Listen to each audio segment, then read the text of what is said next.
Hello everyone.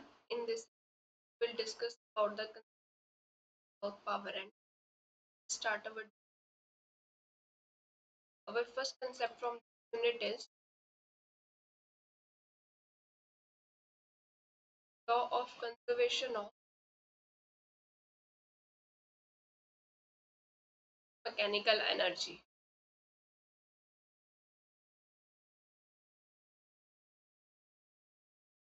तो सबसे पहले यहाँ पे डिस्कस करते हैं कि मैकेनिकल एनर्जी क्या होती है, is the meaning of mechanical.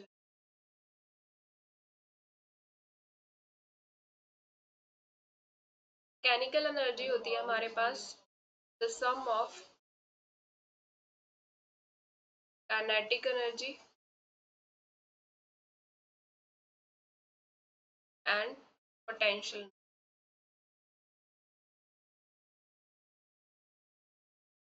इन दोनों के सम को ही हम क्या बोलते हैं, mechanical energy.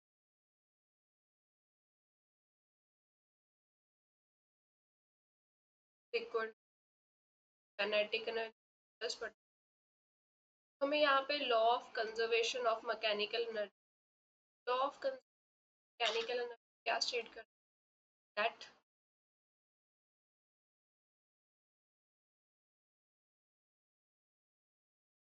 this law states that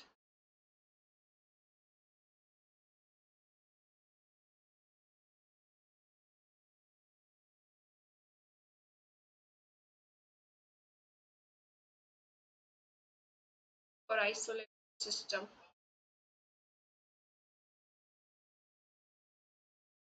mechanical energy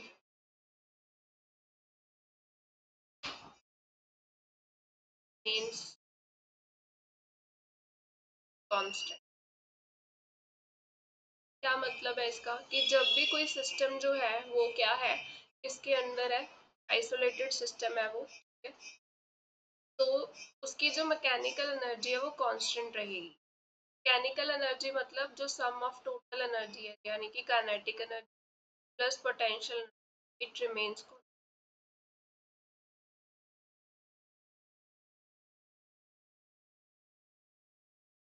इसको हम एक एग्जांपल से समझते हैं कि ये जो मैकेनिकल एनर्जी है का मतलब क्या है। जैसे हम एक एग्जांपल लेते हैं कि कैसे कंजर्व रहती है ये energy, that when an object is drop from certain height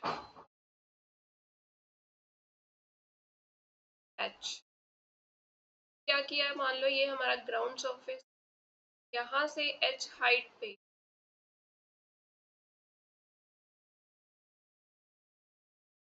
एक ऑब्जेक्ट नीचे की तरफ ड्रॉप कर दिया, तो यहाँ पे क्या होगा, हम हर पॉइंट पे क्या करेंगे, एनर्जी चेक। मैं यहाँ पे डिफरेंट जो पॉइंट्स है वो ले लेती हूँ। पहले तो ये ए पॉइंट ले लेते हैं जहां से ऑब्जेक्ट को ड्रॉप किया है, यहाँ बीच में कहीं पे बी पोजीशन ले लेते हैं और ये सी पोजीशन जब वो ग्राउंड पे है, ठीक है। अब एट पॉइंट ए की अगर हम बात करें, ऑब्जेक्ट क्या है, हाइट पे है, कि पोटेंशियल एनर्जी कितनी आ जाएगी, एम जी एच। कि यहाँ पे ये जो ऑब्जेक्ट है इस पे कौन सी फोर्स लग रही है, सिर्फ ग्रेविटेशनल फोर्स ही लग रही है, तो उसकी वजह से जो वर्क डन होता है वो कितना मिलता है हमें, mgh। पोटेंशियल एनर्जी ऐसे ही निकालते हैं हम कि वर्क डन जो होगा that is minus of delta U, और वर्क डन कौन कर रहा है यहाँ पे, तो ग्रेविटेशनल फोर्स लग रही है, इसकी वजह से वर्क डन फाइंड किया, वो कितना मिल रहा है mg। यानी कि जो पोटेंशियल एनर्जी ए पॉइंट पे मिल रही है वो कितनी मिल रही है, mg, ठीक है। और kinetic energy at point A क्या है, ये ऑब्जेक्ट ए पोजीशन पे तो मूव नहीं कर रही है, हमने जस्ट उसको वहां से ड्रॉप किया है, इनिशियल वेलोसिटी उसकी क्या है यहाँ पे जीरो, ये मूव तो कर नहीं रही हो। तो अगर ए पॉइंट पे हम मैकेनिकल एनर्जी देखें, kinetic energy plus potential energy कितना मिल रहा है, mgh, ठीक है। अब हम पॉइंट बी पे देख लेते हैं।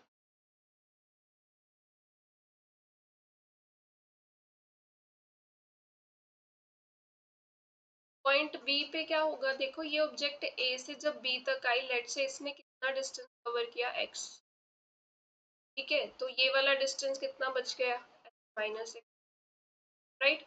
अब मुझे अगर बी पॉइंट पे पहले वेलोसिटी निकालनी होगी कि जब ए से बी तक ऑब्जेक्ट आ रही है तो बी पॉइंट पे उसकी स्पीड कितनी, वो निकालना पड़ेगा मुझे। ठीक है, तो यहाँ पे हम काइनेमेटिक इक्वेशन यूज, इनिशियल जो थी वो मूव नहीं कर रही थी तो इनिशियल वेलोसिटी क्या होगी, 0 हो गई। ठीक है, फाइनल वेलोसिटी हमें निकालनी है बी तक, तो जब उसने डिस्टेंस कितना कवर किया है, x, क्योंकि जब वो a से b तक आ रही है तो उसने कितना डिस्टेंस कवर किया है, x डिस्टेंस।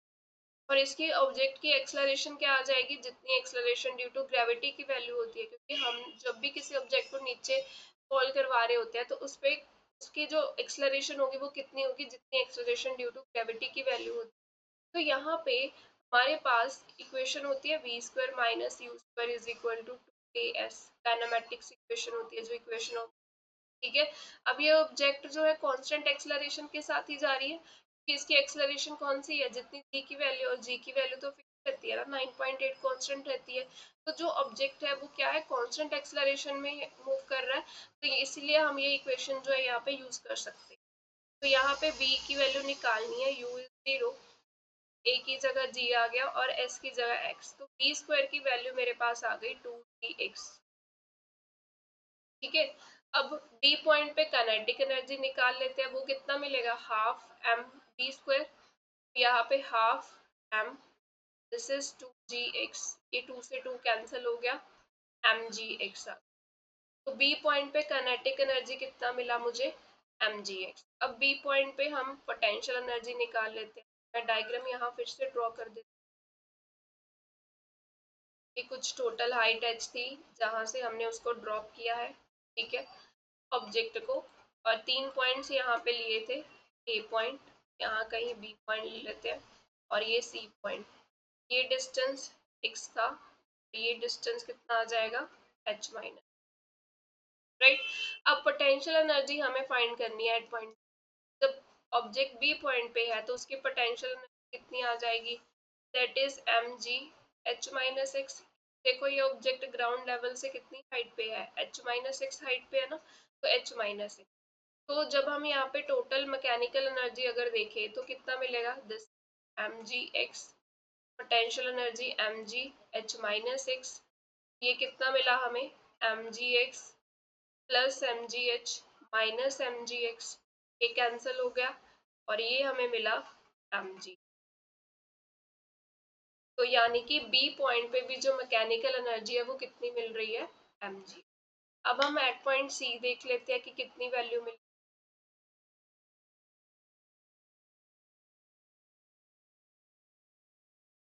अब जब वो सी पॉइंट पे आ गई या ग्राउंड के साथ स्ट्राइक कर गई, तो वो ए से सी तक जा रही है, ए तो ए से सी तक का सफर देखा उसने, ए से सी तक आई, वो ने कितना डिस्टेंस कवर किया, एच। एक्सलरेशन उसकी, एक्सलरेशन ड्यू टू ग्रेविटी की वैल्यू है, ऊपर से ड्रॉप की है तो यू की वैल्यू तो जीरो है, इनिशियली तो हमने उसको ड्रॉप किया है, ठीक है, वो पहले मोशन में नहीं थी। तो वेलोसिटी निकाल लेते हैं यहाँ पे, जब वो सी पॉइंट पे आएगी तो उसकी वेलोसिटी कितनी है, this u square minus 2as, equation of motion लगाएंगे, v square is equal to u is 0 minus plus आएगा, दिस इज 2, a की वैल्यू g और ये h, v स्क्वायर की वैल्यू क्या आ गई 2। अब यहाँ पे कॉरेस्पॉन्डिंग काइनेटिक एनर्जी की वैल्यू निकाल लेंगे, वो हमारे पास कितना होता है, half m v square, this is half m 2 g h, ये 2 से 2 कैंसिल, काइनेटिक एनर्जी कितना मिला, mg। अब पोटेंशियल एनर्जी कितना मिलेगा यहाँ पे, 0, कि यहीं से तो हाइट मेजर कर रहे थे हम, हाइट यहीं से तो देखते हैं, ग्राउंड लेवल को मैंने क्या ले लिया, अपना रेफरेंस लेवल ले लिया है। रेफरेंस लेवल क्या होता है, जहां से हम हाइट मेजर कर रहे होते हैं, ठीक है, तो यहाँ से हाइट मेजर कर रहे थे, अब जब ऑब्जेक्ट यहीं पे आ गया तो हाइट 0 हो गई, तो पोटेंशियल एनर्जी क्या आ गई, 0। तो अगर सी पॉइंट पे हम मैकेनिकल एनर्जी चेक करें, हमें कितनी वैल्यू मिल रही है यहाँ पे,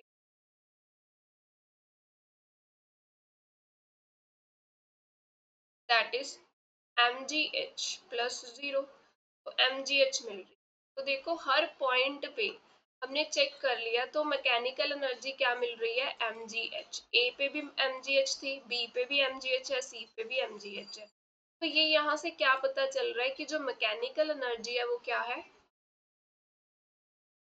यही हमारा law of conservation of mechanical energy. But एक बात ध्यान में रखनी है ये वाली, कि ये वाला जो लॉ है ये हम तभी बोल सकते हैं, this can be possible if the system is under the conservative force. कि अगर सिस्टम पे कौन सी फोर्सेस लग रही है, कंजर्वेटिव फोर्सेस लग रही है, तभी हम ये जो लॉ है वो अप्लाई कर सकते हैं कि जो सिस्टम की मैकेनिकल एनर्जी है वो क्या रहेगी, कंजर्व रहेगी। अगर उस पे क्या फोर्स लगेगी, कंजर्वेटिव फोर्स। कंजर्वेटिव फोर्स क्या होती है, कंजर्वेटिव फोर्सेस वो फोर्सेस होती है हमारे पास, those forces for which the work done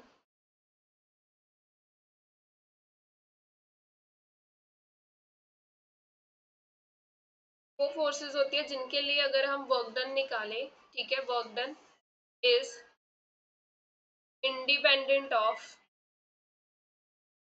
path followed and it just depend on initial and final position। Conservative forces वो फोर्सेस होती हैं जिनके लिए अगर हम वर्क डन निकालें तो वो पाथ पे डिपेंड नहीं करता, ठीक है। वो किस पे डिपेंड करता है, सिर्फ ऑब्जेक्ट जो है, सिस्टम जो है, उसके इनिशियल पोजीशन क्या है और फाइनल पोजीशन, राइट। जैसे अगर इसकी मैं एग्जांपल से समझाऊं आपको, कि जैसे मान लो ये ग्राउंड फ्लोर है, यहाँ पे आपने, आपका रूम है लेट से घर, ठीक है, सेकंड फ्लोर पे, मतलब कितनी हाइट पे है, एच पे। आपने ग्राउंड फ्लोर से लगेज को उठा के लेके जाना है, ठीक है, यहाँ इस रूम में। तो ये दो वेज हो सकते हैं, या तो आप लगेज को क्या कर दो, रोप के साथ टाई कर दो और ऊपर लिफ्ट कर दो, ठीक है। तो फर्स्ट बात तो ऐसे हो सकता है, सीधा ऐसे जा सकते हैं। दूसरा बात क्या है, स्टेयर्स से जा सकते हैं, ऐसे स्टेयर्स बनी होंगी। पाथ दोनों क्या है, डिफरेंट है, बट जब भी हम यहाँ पे देखेंगे वर्क डन, तो क्या मिलेगा हमें, mgh ही मिलेगा। कि यहाँ पे ये जो लगेज है इस पे कौन सी फोर्स लग रही है, ग्रेविटी की वजह से फोर्स लग रही है, वही वर्क डन करेगी, उसी की वजह से हम देखेंगे वर्क डन, ठीक है। तो वर्क डन कितना आ जाएगा, फोर्स इनटू डिस्प्लेसमेंट। तो जो लगेज है उसका वेट की वजह से फोर्स नीचे की तरफ लग रही है, डिस्प्लेसमेंट ऊपर की तरफ हो रही है। तो यहाँ पे वर्क डन जब हम कैलकुलेट करेंगे वो हमारे पास क्या आ जाएगा, फाइनल पोटेंशियल, मतलब वर्क डन क्या आएगा, फाइनल आएगा हमारे पास, दैट इज mgh, नेगेटिव का, ठीक है। इनिशियली तो वो जीरो है, तो यहाँ पे mgh जो है वो वर्क डन मिला, ठीक है। तो हम चाहे फर्स्ट पास से जाएं चाहे सेकंड पास से जाएं, हमारा वर्क डन mgh ही रहेगा, पाथ पे डिपेंड नहीं कर रहा है वर्क डन। वो किस पे डिपेंड करेगा कि आपकी इनिशियल पोजीशन क्या है और फाइनल पोजीशन क्या है। ऐसी फोर्सेस को बोला जाता है कंजर्वेटिव फोर्स। जैसे इसकी एग्जांपल क्या है कंजर्वेटिव फोर्सेस की, दैट इज, कंजर्वेटिव फोर्सेस की एग्जांपल तो एक यही है, ग्रेविटेशनल फोर्स।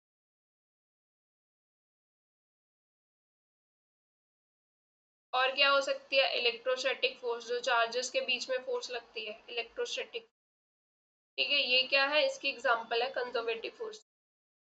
तो मैकेनिकल एनर्जी का जो लॉ ऑफ कंजर्वेशन हम पढ़ रहे हैं ये तभी वैलिड है अगर सिस्टम पे कौन सी फोर्सेस लग रही होंगी, कंजर्वेटिव फोर्सेस।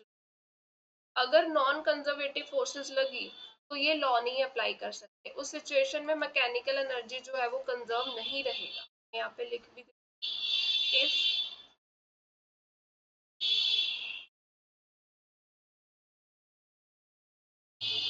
नॉन कंजर्वेटिव के बारे में भी बात कर लेते हैं। नॉन कंजर्वेटिव फोर्सेस क्या होती है, जिनके लिए वर्क डन जो होगा वो पाथ पे भी डिपेंड है। जब आप वर्क डन निकालोगे, work done bye these forces depends on the path, also path पे भी डिपेंड करेगा वर्क डन। इसकी एग्जांपल क्या है, फ्रिक्शन फोर्स। फ्रिक्शनल फोर्स जो होती है वो नॉन कंजर्वेटिव फोर्स है, वो पाथ पे डिपेंड करती है कि ऑब्जेक्ट का पाथ कैसे है। उसके अगर फ्रिक्शन फोर्स के लिए हम वर्क डन निकालेंगे तो उसकी वैल्यू क्या आएगी, पाथ डिपेंडेंट, वो पाथ पे डिपेंड भी करेगी। ठीक है, पाथ को देखना पड़ेगा कि किस पाथ के लॉन्ग ऑब्जेक्ट जा रहा है, फिर हम वर्क डन की वैल्यू जो है वो निकाल सकते हैं। तो जब भी जो सिस्टम है वो नॉन कंजर्वेटिव फोर्सेस के अंडर है, if system is under the non conservative force, इस पे नॉन कंजर्वेटिव फोर्सेस अगर लगेंगी तो ये जो लॉ ऑफ मैकेनिकल एनर्जी है वो वैलिड नहीं होगा, कंजर्वेशन ऑफ मैकेनिकल।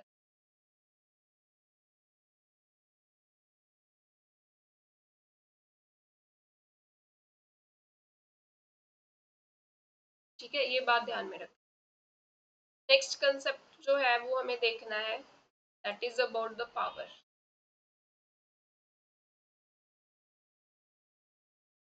पावर हमारे पास क्या होता है, power is the rate of doing work.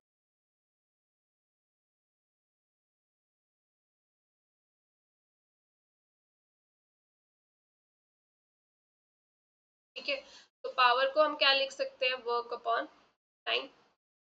तो अगर मुझे यहाँ पे इसकी यूनिट्स निकालनी हो, यूनिट्स कितनी आएगी इसकी, वर्क की यूनिट्स क्या होती है, जॉउल, टाइम की सेकेंड, तो यूनिट्स क्या मिली, जॉउल पर सेकेंड।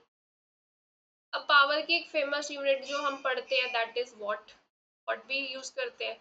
तो 1 वॉट किसके इक्वल होता है हमारा, 1 वॉट इज इक्वल टू 1 जॉउल पर सेकेंड। कि पर सेकेंड, एक सेकेंड में हम 1 जॉउल काम कर रहे हैं, उसी को हम क्या बोल रहे हैं, 1 वॉट बोल रहे हैं। ठीक है, और जो कमर्शियल यूनिट जो हम यूज करते हैं that is kilowatt hour.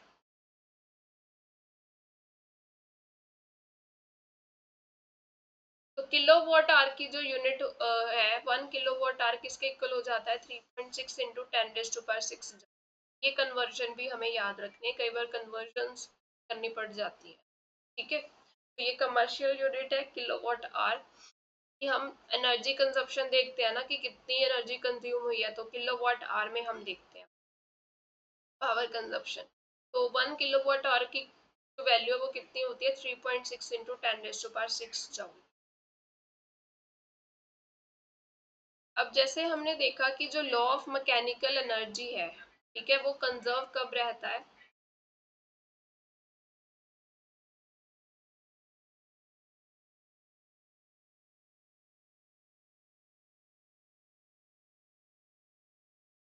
Is valid if system is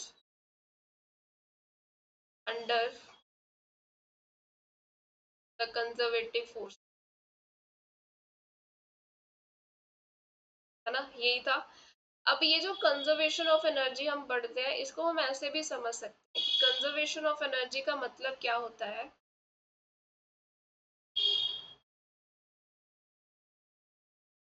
that one energy can neither be created nor destroyed।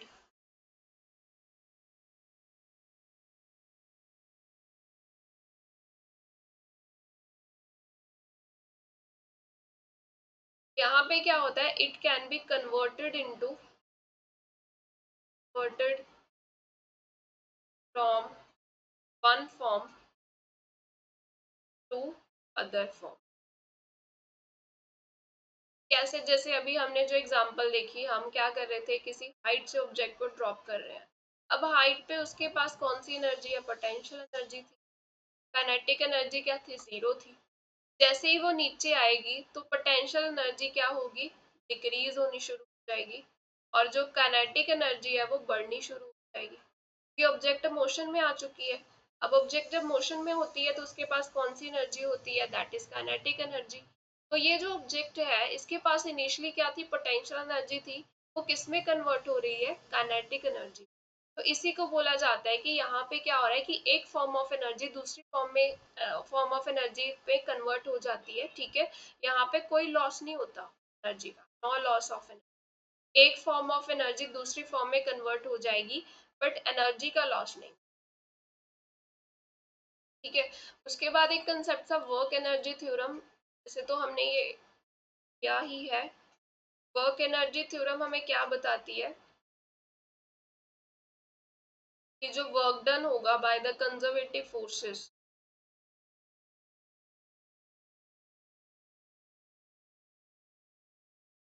किसके इक्वल होता है, change in kinetic energy,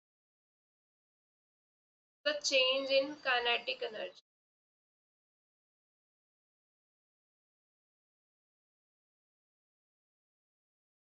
but condition ये है, फोर्स कौन सी होनी चाहिए, कंजर्वेटिव फोर्स की वजह से वर्क डन कैलकुलेट कर रहे हो तो वो किसके इक्वल होता है, चेंज इन काइनेटिक एनर्जी। ठीक है। तो इसी तरह से जैसे पोटेंशियल एनर्जी की वैल्यू निकालते हैं, वहां पे भी हम क्या देखते हैं कि जो work done by conservative force, that is equal to minus delta u. ये क्या रिप्रेजेंट कर रहा है, this is change in potential. तो कई बार क्वेश्चंस में ये कंसेप्ट भी यूज हो जाता है, अगर न्यूमेरिकल क्वेश्चंस की बात करें तो डायरेक्टली हम इन थ्योरम्स को, इस कंसेप्ट को यूज करके अपना क्वेश्चन जो है वो सॉल्व कर सकते हैं। This is the concept of work energy.